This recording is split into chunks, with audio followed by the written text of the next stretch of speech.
Nah, sekarang kita bahas perubahan estimasi. Perubahan estimasi itu, dia itu sebenarnya apa sih? Itu penyesuaian jumlah tercatat aset atau liabilitas atau jumlah pemakaian periodik aset yang berasal dari penilaian status kini dan ekspektasi manfaat masa depan dan kewajiban terkait dengan aset dan liabilitas. Jadi estimasi itu gini.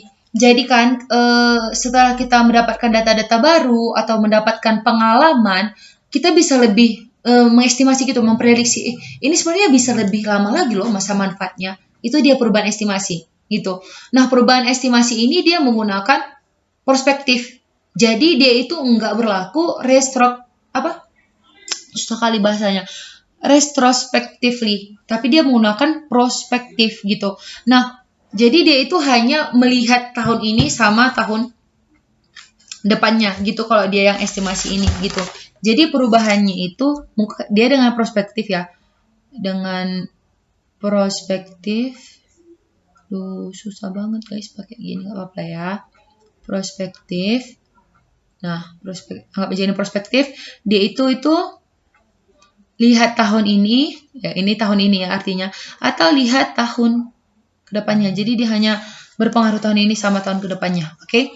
Terus perubahan estimasi akuntansinya itu dia dihasilkan dari informasi baru atau perkembangan baru. Kan tadi aku bilang ternyata karena pengalamannya itu dia lebih bisa memprediksi gitu loh.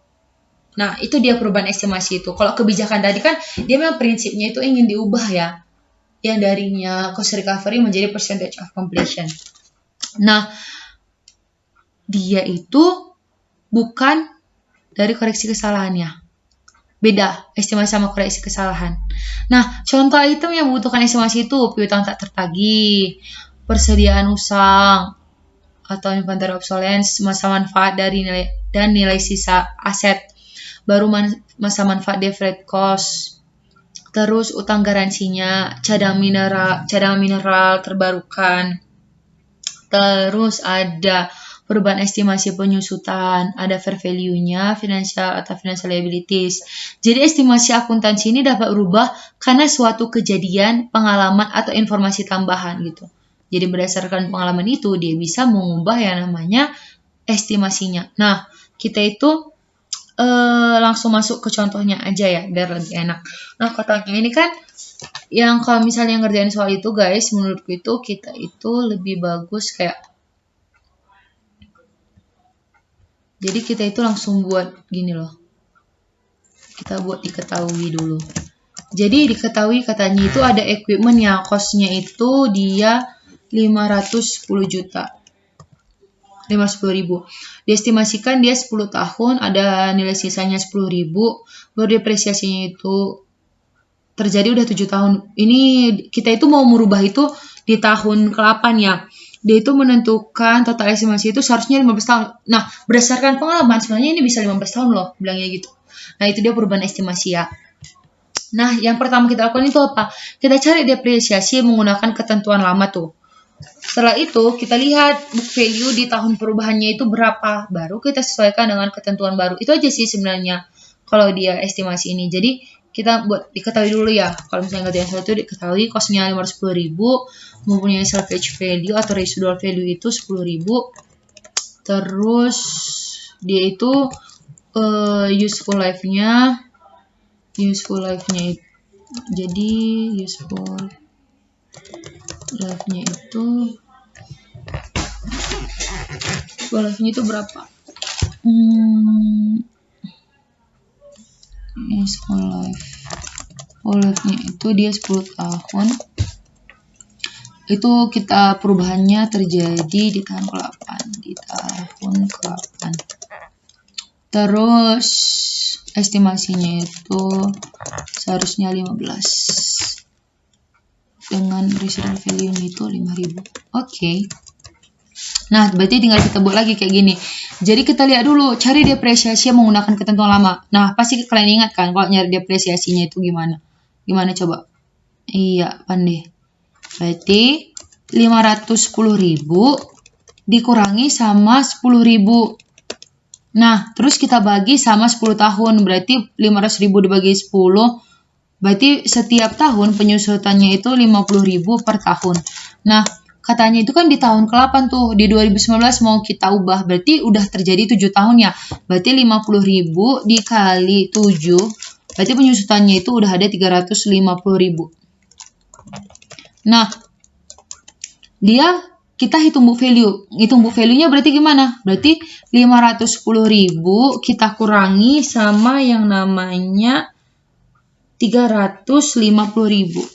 350.000 berarti berapa ya? 510 dikurang 350 tuh, bentar aku ambil kalkulator dulu.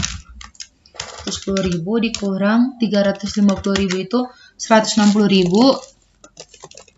Udah 160.000 berarti book value-nya itu ada 160.000. Nah, ini kita udah dapat ya depresiasi, udah hitung book value-nya udah. Sekarang kan katanya itu di tahun ke-8 dia itu memprediksi bahwa itu bisa loh 15 tahun. Berarti caranya gimana? Kita dengan ketentuan yang baru ya, berarti tinggal ketebak aja kayak biasa lagi. 160.000 kita kurangi sama berapa? 5.000. Berarti berapa ini? 155 ya. 155.000.